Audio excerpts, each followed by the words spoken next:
கோமுவின் கதைகளுக்கு எல்லோரையும் அன்புடன் வரவேற்கிறேன். தெனாலிராமனுடைய கதையில் ஒன்று தான் இப்போ நாம் கேட்க போகிறோம். தெனாலியில் பிறந்து காளி தேவியையே சிரிக்க வச்சு விகடகவி என்ற பட்டம் பெற்றதாக கூறப்படும் தெனாலிராமன் விஜயநகர பேரரசு ஆண்ட கிருஷ்ணதேவராயருடைய அரசவையை அலங்கரித்ததா சொல்லுவாங்க. ஒரு தடவை கிருஷ்ணதேவராயர் கூட இரவு நேரம் அரண்மனைக்கு அருகில் உள்ள குளக்கரையில் பேசிக்கிட்டு இருந்தார் தெனாலிராமன். அப்போ அரசருக்கு தாகம் எடுக்கவே பக்கத்தில் இருந்த குளத்து தண்ணியில் குடிக்கிறதுக்காக கையை வச்சார். அது நல்லா ஜில்லுன்னு ஐஸ் மாதிரி இருந்ததால் கையை எடுத்துட்டார். உடனே ராஜாவுக்கு ஒரு எண்ணம் வந்துச்சு. இந்த குளிரில் யார் ஒருத்தர் இரவு முழுதும் இந்த குளத்து தண்ணியில் நிற்கிறாங்களோ அவங்களுக்கு 100 பொற்காசுகள் பரிசாக வழங்கப்படும்னு தண்டாரம் போட சொன்னார். இதை கேட்டதும் தெனாலிராமன், அரசே, இது ரொம்ப கஷ்டமான விஷயம். இந்த குளிரில் தரையில் நிற்கிறதே ரொம்ப கஷ்டமாக இருக்குது. அப்படி இருக்கும்போது தண்ணியில் அதுவும் இரவு முழுதும் நின்னா உறைஞ்சி போயிட மாட்டாங்களா? அதை கேட்ட அரசர், பார்க்கலாம் யார் துணிச்சலாக வராங்கன்னு. அப்படி வந்து ஜெயிச்சிட்டா பரிசு தொகை 2 மடங்காக கூட தரேன்னு சொல்கிறார். மறுநாளே ஊரெங்கும் தண்டோரா போடப்பட்டது. இதை கேட்ட ஜனங்க, ஒரு இரவு முழுதுமா நம்மளால் நிற்க முடியுமான்னு ஒருத்தருக்கு ஒருத்தர் பேசிக்கிட்டு ஒரு 4-5 பேர் வந்தாங்க. ஆனால் யாராலையும் ஒரு அரை மணி நேரம் கூட நிற்க முடியல. இதை பார்த்த அரசர், பாத்தியா தெனாலிராமா, யாராலையும் நிற்க முடியலன்னு சொன்னார். ஆமாம் அரசே, இது ரொம்பவே கஷ்டமான விஷயந்தான். மறுநாள் இந்த தண்டோராவை கேட்ட ஒரு ஏழை பிச்சைக்காரன் இதை செய்ய ஒத்துக்கிறான். பார்க்க எலும்பும் தோலுமா, மெலிந்த உருவம், கண்கள் உள்ளடங்கி, அதுவும் சாப்பிட்டு எத்தனை நாள் ஆகியிருக்குன்னு கூட தெரியல. வறுமை அவனுடைய தேகத்திலேயே தெரிஞ்சுது. அரசருக்கு வியப்பாக இருந்துச்சு. இவனால் எப்படி முடியும்னு நினச்சார். சரி, இவனுடைய தன்னம்பிக்கையை பாராட்டி குளத்தில் இறங்க சொன்னார். காவலுக்கு 2 காவலாளிகளையும் போட்டார். அந்த ஏழையும் இரவு முழுதும் தண்ணியில் நின்று அந்த போட்டியில் வெற்றியும் பெற்றான். காத்தால அரசர் அவனை பார்த்து வியந்து பாராட்டினார். காவலாளிகளும், ஆமாம் அரசே, இரவு முழுதும் நடுங்கும் குளிரில் நின்றுக்கிட்டு இருந்தார்னு சொன்னாங்க.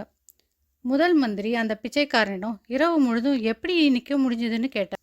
அதற்கு அந்த ஏழை, தூரத்தில் தெரிஞ்ச தீப வெளிச்சத்தை பார்த்தபடியே நின்றுக்கிட்டு இருந்தேன்னு சொன்னார். அதை கேட்டதும் மந்திரி ராஜா கிட்ட, ராஜா, இவன் பித்தலாட்டம் செஞ்சுருக்கான். தூரத்தில் தெரிகிற அந்த தீப வெளிச்சத்துலேருந்து இவனுக்கு நல்லா சூடு வந்திருக்கு. அதனால தான் இவனால் நிற்க முடிஞ்சதுன்னு சொல்லவே ராஜாவும் கொஞ்சமும் யோசிக்காமல், அப்படியா, அவனுக்கு பரிசளிக்க வேண்டாம்னு சொல்லிட்டு போயிட்டாரு. தெனாலிராமனுக்கு அந்த பிச்சைக்காரனை பார்க்க பாவமாக இருந்துச்சு. மறுநாள் அரசவை கூடியது. ராஜா, மந்திரிங்க எல்லாரும் வந்துட்டாங்க. முக்கியமான விஷயங்களை பற்றி விவாதிக்க நினச்சார் அரசர். ஆனால் தெனாலிராமன் வராததால் காத்துக்கிட்டு இருந்தார். காவலாளிகளை அனுப்பி விசாரிச்சுட்டு வர சொன்னார். தெனாலிராமன் சமைச்சு முடிச்சுட்டு வரதா தகவல் சொல்லி அனுப்பினார். வெகு நேரம் ஆகியும் தெனாலிராமன் வரவில்லை. சரி, மறுபடியும் பார்த்துட்டு வர சொன்னார் ராஜா. அப்பொழுதும் சமைத்து கொண்டிருப்பதாக தகவல் வந்தது. மதிய நேரமும் வந்தது. மறுபடியும் காவலாளிகளை அனுப்பினார்.